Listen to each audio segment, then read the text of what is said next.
जय श्री राम। आज की वीडियो में हम हनुमान चालीसा की 11वीं चौपाई का अर्थ जानेंगे।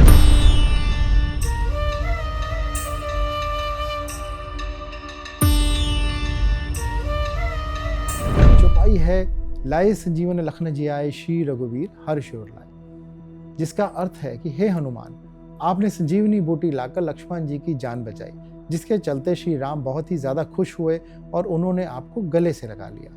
तो इस कहानी की शुरुआत होती है जब श्री राम और रावण की सेनाओं के बीच युद्ध शुरू होता है और श्री राम की वानर सेना रावण की सेना पर भारी पड़ती है, क्योंकि आखिर में जो धर्म की तरफ से लड़ते हैं वह उस युद्ध को अपना कर्तव्य समझकर लड़ते हैं और इसीलिए वो डोमिनेट करते हैं। तो इसी तरह श्री राम की वानर सेना क्योंकि धर्म की तरफ से लड़ रही थी, इसीलिए वो उस लड़ाई को डोमिनेट कर पाई।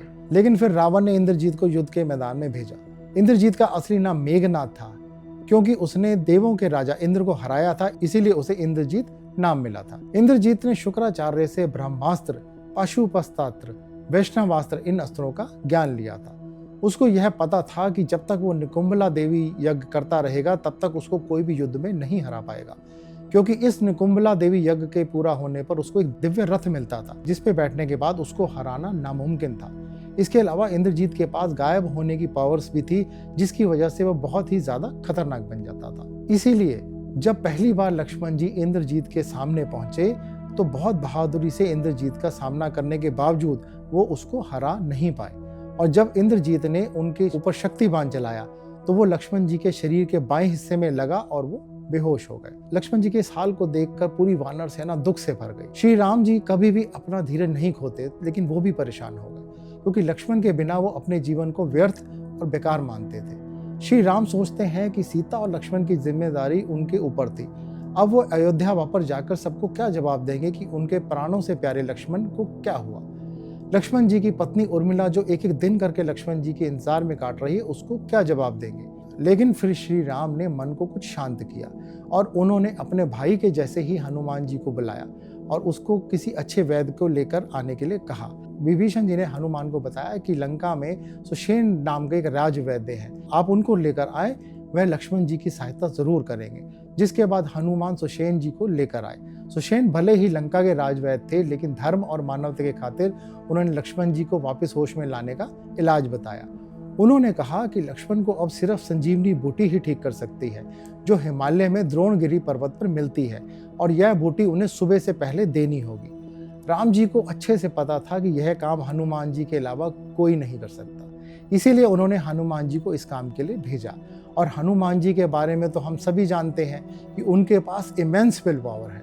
वो एक बार जो निश्चय कर लेते हैं वो पूरा करके ही रहते हैं, फिर चाहे कितनी भी प्रॉब्लम्स आए। हनुमान जी बिजली की रफ्तार से उड़ते हुए द्रोणगिरी पर्वत पर पहुंचते हैं, लेकिन वहां उन्हें समझ में नहीं आता कि आखिर में संजीवनी बूटी है कौन सी, क्योंकि वैद्य सुषेण ने तो उन्हें सिर्फ इतना कहा था कि संजीवनी बूटी रात में चमकती है, लेकिन वहां पर तो सभी पेड़ पौधे चमक रहे थे। इसीलिए हनुमान जी ने एक भी सेकंड ना वेस्ट करते हुए पूरा पहाड़ उठाकर लंका की तरफ ले जाने का फैसला किया। वो सुबह से पहले लंका पहुंच भी गए और संजीवनी के जरिए लक्ष्मण जी की जान को बचा लिया गया। लक्ष्मण जी को दोबारा होश में देखकर श्री राम का मन प्रसन्नता से भर गया और इसी समय उन्होंने हनुमान जी को अपने गले से लगा लिया, क्योंकि हनुमान जी ने एक बार फिर श्री राम जी का बहुत बड़ा काम पूरा कर दिया था।